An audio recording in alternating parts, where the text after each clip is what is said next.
July 24th, 1991. A bright summer afternoon on the Greek island of Kos. Families were enjoying the warm Mediterranean sun, tourists wandered the narrow streets, and life moved at its usual peaceful pace. Among them was 21-month-old Ben Needham, a cheerful British toddler with blonde hair and an endless curiosity about the world around him. Ben had traveled from England with his mother, Carrie Needham, to visit his grandparents, who were helping renovate a farmhouse in the small village of Iraklis. It was supposed to be a simple family holiday, one filled with sunshine, laughter, and memories that would last a lifetime. That afternoon, Carrie had gone to work at a nearby hotel, leaving Ben in the care of his grandparents, something that had become completely routine. Around the farmhouse, adults worked on renovations, while Ben happily wandered in and out of the building, playing with his toys and exploring the open space around him. There was nothing unusual about the day, nothing that hinted at the nightmare that was only minutes away. Then, at approximately 2:30 in the afternoon, someone looked around for Ben. He wasn't beside the farmhouse. He wasn't playing near the workers. He wasn't hiding behind a wall or running through the yard. At first, nobody panicked.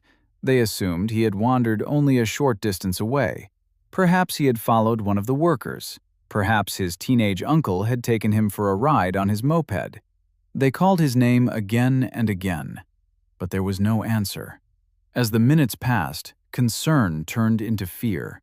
The family searched every corner of the property, nearby fields, dirt tracks, and neighboring buildings. There was still no sign of the little boy. Police were finally called, launching what would become one of Britain's longest-running missing child investigations. Greek police officers, firefighters, soldiers, local volunteers, and even tourists joined the search. Helicopters flew overhead, while search teams combed wells, fields, abandoned structures, and the rugged countryside surrounding the farmhouse. Days passed with no evidence. No footprints, no clothing, no toys, no trace of Ben whatsoever. After 11 days of exhaustive searching, authorities reached a heartbreaking conclusion. They believed they had searched every place a wandering toddler could possibly have reached, yet Ben was nowhere to be found. One police official admitted the case had become a complete mystery. With no physical evidence and no clear explanation, investigators faced a terrifying possibility: that someone may have taken Ben without anyone ever noticing. And that single question would haunt his family for more than 3 decades. In the months that followed, the search for Ben expanded far beyond the island of Kos. His photograph appeared in newspapers across Europe.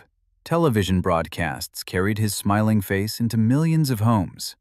And investigators appealed to anyone who might have seen a small, blonde toddler on that hot July afternoon.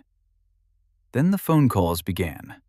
People claimed they had seen Ben in Greece, in Italy, in Germany, and even thousands of miles away in Australia and the United States.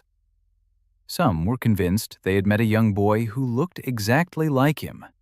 Others believed they had spoken to adults raising a child whose past couldn't be explained. Every credible lead was investigated. Detectives traveled overseas. Families volunteered DNA samples. Children who resembled Ben were identified and traced. But one by one, every single sighting ended the same way. It wasn't him. For Ben's mother, Carrie Needham, each new lead brought a brief moment of hope, followed by another devastating disappointment. She has often described the emotional roller coaster of believing, for just a few hours, that the nightmare might finally be over, only to learn that the search had reached another dead end. As the years passed, technology improved. Computer-generated age progressions showed what Ben might look like as a schoolboy, then as a teenager, and eventually as a grown man. Investigators never stopped asking the same question. If Ben had been abducted, could he still be alive, unaware of his true identity? Then, more than 20 years after Ben vanished, detectives began re-examining the original investigation. They returned to the farmhouse in Iroquois and interviewed witnesses once again. Small details that had seemed insignificant in 1991 were looked at with fresh eyes. Construction work had been taking place close to the farmhouse on the day Ben disappeared, and investigators learned more about heavy machinery that had been operating in the area. This did not prove what had happened, but it introduced a new investigative theory that detectives believed deserved serious examination. In 2012 and again in 2016, British and Greek authorities carried out extensive excavations near the farmhouse, carefully searching beneath rubble and disturbed ground in the hope of finding evidence that had remained hidden for decades. The searches attracted worldwide attention. Every day, cameras waited outside the excavation site as forensic experts worked inch by inch through the soil. During the operation, investigators recovered a small yellow toy car believed to have belonged to Ben, confirming that they were searching in an area connected to his final known moments. Yet despite weeks of painstaking work, no human remains were found, and no conclusive evidence emerged to explain exactly what had happened that summer afternoon in 1991. Even after all these years, the disappearance of Ben Needham remains officially unsolved. Investigators have never found definitive evidence proving whether he was abducted, whether he wandered into danger, or whether he died in an accident that was never reported. While South Yorkshire police have said that, based on the evidence they gathered, they believe an accidental death near the farmhouse is the most likely explanation, they have also acknowledged that this belief has never been proven beyond doubt. Ben's remains have never been found, no one has ever been charged, and no conclusive forensic evidence has answered the question that has haunted his family since 1991. Carrie Needham has often spoken publicly about living between hope and heartbreak.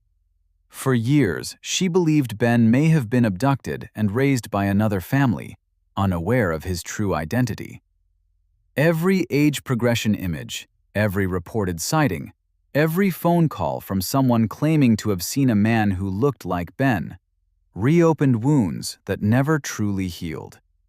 Hundreds of leads were investigated over the decades, but every DNA test, every interview, and every promising clue ultimately ended without answers.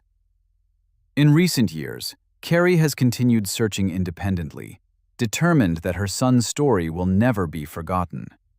She has said that uncertainty is the hardest burden a parent can carry, because without knowing what happened, there is no ending, no place to grieve, and no way to move forward completely. Imagine living every single day wondering whether your child is alive somewhere, or whether the truth has been hidden for decades beneath silence and fading memories. Cases like Ben's remind us that sometimes the greatest mysteries aren't created by impossible puzzles, but by a handful of missing minutes. Just a few moments when no one was looking, and a life changed forever. Somewhere on the island of Kos, someone may still remember something that once seemed unimportant. A passing vehicle, a conversation, a sound, a detail dismissed decades ago that could finally explain what happened on that warm July afternoon. Time may erase memories, but sometimes the smallest forgotten detail becomes the piece that solves the entire puzzle. Today, Ben Needham would be a grown man in his 30s. Whether the truth is ever discovered or not, one thing has never changed. His family has never stopped searching. They have never stopped hoping. And they have never stopped asking the same question that first echoed across the fields of Kos more than 3 decades ago. Where is Ben Needham? Until that question is answered, the little boy who vanished without a sound will remain one of Britain's most heartbreaking unsolved mysteries, and a reminder that sometimes the greatest mystery of all is not how someone disappears, but how the truth can remain hidden for so very long.